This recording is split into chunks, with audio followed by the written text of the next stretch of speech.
La ley del karma, de acción y de reacción o de retribución, que de las tres maneras se llama, es la forma más justa y más fructífera para promover nuestra evolución. Cualquier otro medio no sería tan efectivo. Con el karma, el espíritu ve cuál es la causa de su sufrimiento y aprende lo que es negativo para no repetirlo. Es, por otra parte, una ley que rige en toda la creación. Cada uno de nosotros somos responsables del cuerpo que tenemos, que no es sino una consecuencia o condensación de acciones del pasado. Es un simple vehículo vagamente apropiado del espíritu. Un vehículo en el verdadero sentido del término, ya que sirve para trasladar al espíritu una obra de artesanía cuyo artesano es el propio espíritu. Y su conducta, actitudes y moral, presentes como pasadas, se encuentran reflejadas en él. El karma no es en modo alguno fatalismo.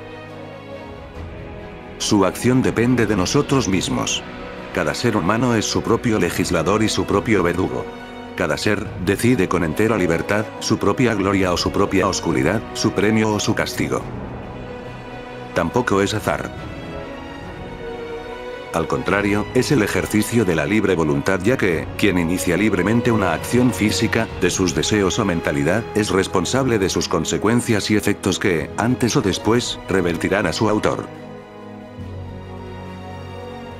Como todo en el universo está entrelazado, mezclado y relacionado con todo lo demás, y no hay nada ni nadie que pueda existir aislado y por sí mismo, necesariamente los demás se ven afectados, de un modo o de otro, y en mayor o menor grado, por las causas puestas en movimiento por cualquier individuo. Como los más próximos son los que se ven más y con más frecuencia influenciados, se producen en las familias, en los grupos, en los pueblos, determinadas afinidades y tendencias recíprocas que se autoalimentan y dan lugar a lo que se llama el karma familiar, de los pueblos o de las razas, y que afecta, directa y especialmente, a sus miembros. Tampoco en estos casos cabe decir que el karma castiga o premia, porque su acción es totalmente aséptica y justa, formando parte de los mecanismos de la naturaleza y, por tanto, pudiendo remontarse a la causa primera, que es la armonía pura. Esto es verdaderamente consolador para el hombre, porque nos hace ver que no dependemos necesariamente de nadie, que cada uno puede forjar su destino y que, realmente, eso es lo que se espera de él, puesto que puede elaborarlo favorable o no, manejando las energías de la naturaleza, poderosas y subyacentes a todo, actuando a su favor y convirtiéndose en colaborador de Dios, o actuando contra ellas y retrasando su propia evolución.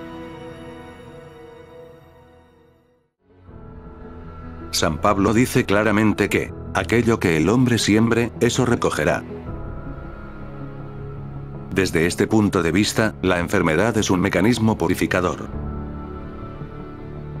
Sabemos que el espíritu, el yo superior, cuenta para evolucionar, con sus vehículos inferiores, cuerpos físico, etérico, de deseos y mental, que constituyen la personalidad, y que estos vehículos están dominados por el cuerpo de deseos. Y que ha de dominar ese cuerpo de deseos y los hábitos perniciosos que ha adquirido, para poder regir la propia personalidad y espiritualizar sus distintos componentes. Esa es la misión del karma. Y esa es, en otra escala, la finalidad de la enfermedad. Si los hábitos negativos durante varias vidas hacen imposible el dominio de la personalidad por el espíritu, la enfermedad, con los sufrimientos que produce y con lo que significa en la vida y el tiempo, y el incentivo para la reflexión y la meditación que proporciona, hace que la personalidad recapacite y dé un paso adelante hacia su espiritualización. Por ejemplo, si una persona tiene tendencia a comer en exceso, la indigestión le hará tener cuidado la próxima vez y, si no lo hace, vendrá la úlcera y luego el cáncer o cualquier otra dolencia, según el karma que se haya ido acumulando. Por eso, si bien hay un número determinado de enfermedades, no hay dos enfermos iguales, aunque sean víctimas de la misma dolencia, porque cada uno arrastra multitud de pequeñas causas, totalmente distintas de las de los demás, pero que le han llevado a padecer la misma consecuencia, o sea, la misma enfermedad. Por eso también la curación debe ser personalizada. Y si se quiere realmente curar la enfermedad y no sus síntomas, hay que buscar sus causas kármicas y cambiar el carácter del enfermo, su conducta física, emocional y mental. La finalidad última de la enfermedad es la de proporcionar al enfermo una oportunidad de progresar en su evolución. Una causa puesta en movimiento solo puede ser neutralizada con su efecto. La causa principal de las enfermedades estriba en el egoísmo. El egoísmo, en todas sus vertientes, soberbia, avaricia, lujuria, ira, gula, envidia, pereza, hace casi imposible al yo superior conectar con la personalidad. Por eso recurre a la enfermedad que, en cierto modo, rompe la dependencia de la corrupción y aligera el aura de cosas materiales, pues nos hace ver que no son permanentes y que, a la hora de morir, las dejaremos todas y, por tanto, no vale la pena perder la vida por poseerlas. Como el problema radica en el cuerpo de deseos, es decir, el vehículo de las emociones, los sentimientos, los deseos y las pasiones, quien se deje llevar por ellas, será más propenso a la enfermedad. Y quien, concienciado del funcionamiento oculto del hombre, les haga frente y las domine y se forje un carácter fuerte y positivo, será inmune a ella. La ley de retribución actúa en cualquier ser autoconsciente que pone en movimiento cualquier energía, sea esta física, etérica, de deseos, mental o espiritual. Responde, por tanto, al ejercicio del libre albedrío por cualquier ser. Realmente, esta ley actúa solamente sobre el que ha de sufrir los efectos de la puesta en movimiento de cualquier clase y cantidad de energía. Esta ley existe desde la eternidad y en ella, porque es la eternidad misma. Y, no puede decirse que obra, porque es la acción misma. Sus efectos son inevitables, ya que las leyes cósmicas son parte de la voluntad divina.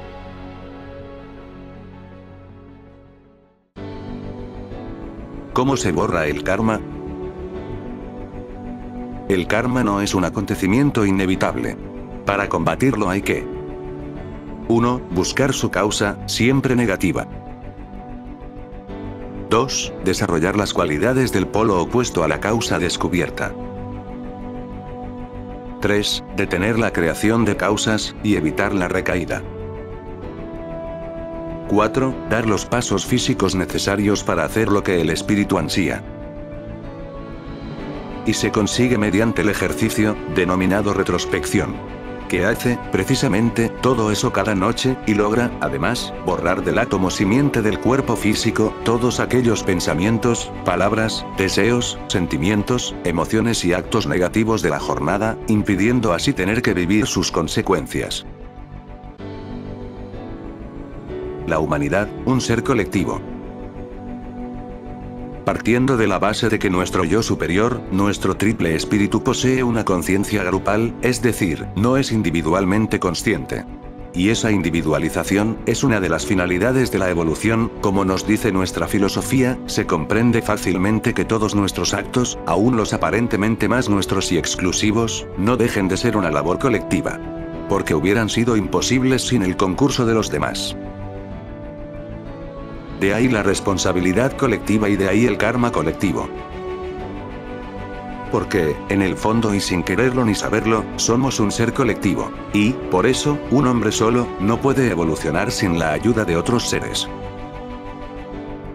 Por eso, los hermanos mayores se preocupan por la humanidad en su conjunto, y no solo por los individuos. Solo ayudan a estos en tanto en cuanto esa utilización redunda en el bien de todos. A lo largo de la evolución hemos sido ayudados, pero también compenetrados, por los espíritus evolucionados, de la misma manera como nosotros ahora compenetramos y dirigimos las células de nuestro cuerpo. En ningún momento dejamos de necesitar y ser necesitados por los demás, y a la vez, constituir centros de conciencia de otro ser mayor que nosotros, o de estar constituidos por centros de conciencia de otros seres menores que nosotros. Necesitamos a los demás para ser buenos o malos o mejores o peores, y hasta para ser. Porque, ¿cómo podríamos ser sin padres, sin alimentos, sin semejantes, sin un creador? Vivimos, pues, gracias a los demás y en función de los demás. Incluso nuestros cuerpos son seres colectivos, miríadas de células o centros de conciencia individuales, pero todos dependientes de los demás, e incapaces de vida individual sin la ayuda de los demás. Y como dice el principio de correspondencia, como es abajo, es arriba. Nuestros pensamientos, palabras y actos, pues, no solo dependen de los demás, sino que también les afectan y van destinados a ellos. Por eso nos resulta tan difícil la introspección y el conocimiento de nosotros mismos como seres aislados. Porque ni lo somos ni lo estamos. Ese es el significado oculto del lavatorio de pies de Cristo a sus discípulos. Porque, sin discípulos es imposible el Maestro. Todos nos hemos de apoyar en otros para subir, en cualquier sentido, y de ahí nuestra obligación de ayudar a los que van detrás. Porque, ¿qué pensador o escritor o artista no se ha basado en alguna creación anterior a él? ¿Y qué científico no ha partido de conocimientos anteriores a él? ¿Y qué político no ha heredado algo que han hecho otros? ¿Y qué hombre no debe gran parte de lo que es al esfuerzo de los demás?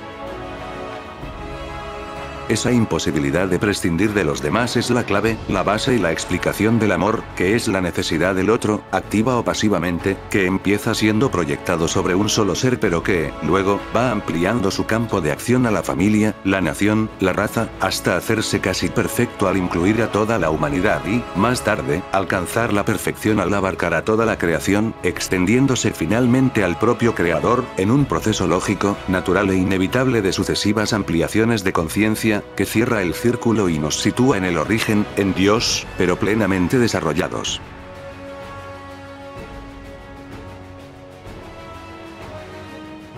Todo repercute en todo.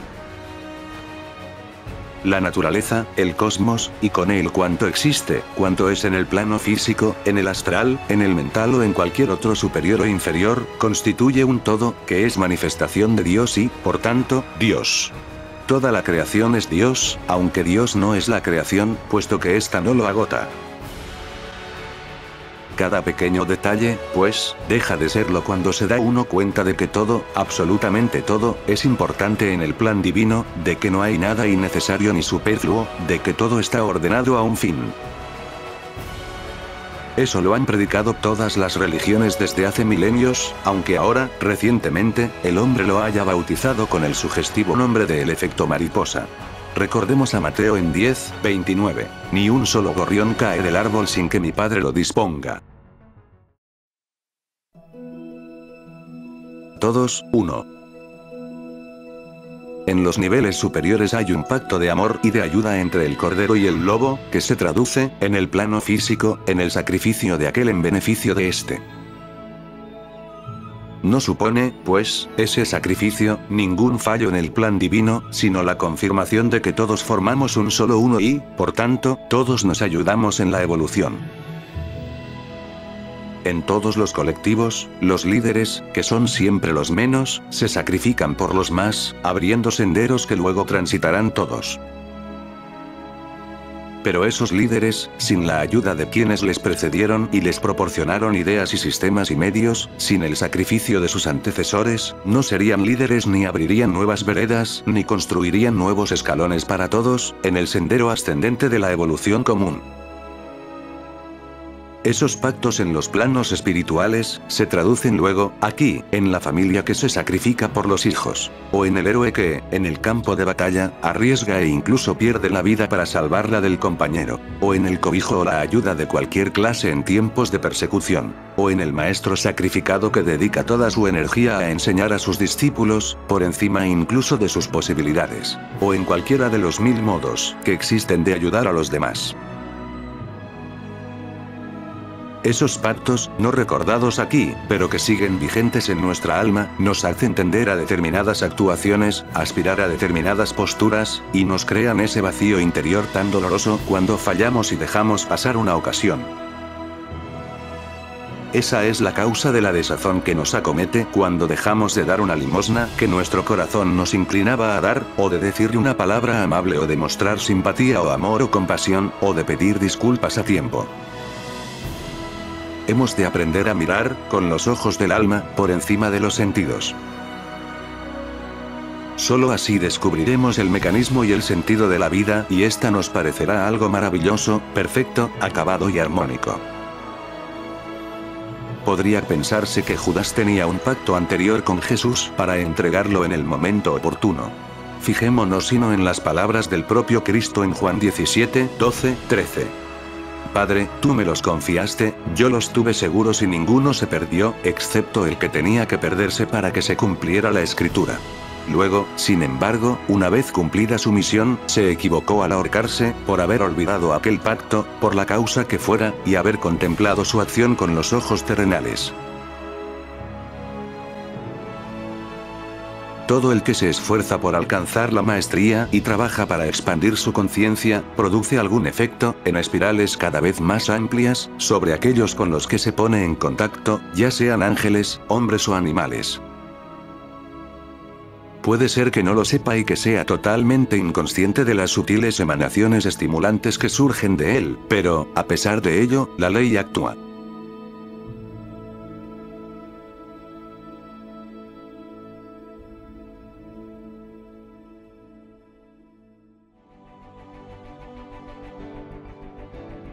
Muchas gracias por su atención.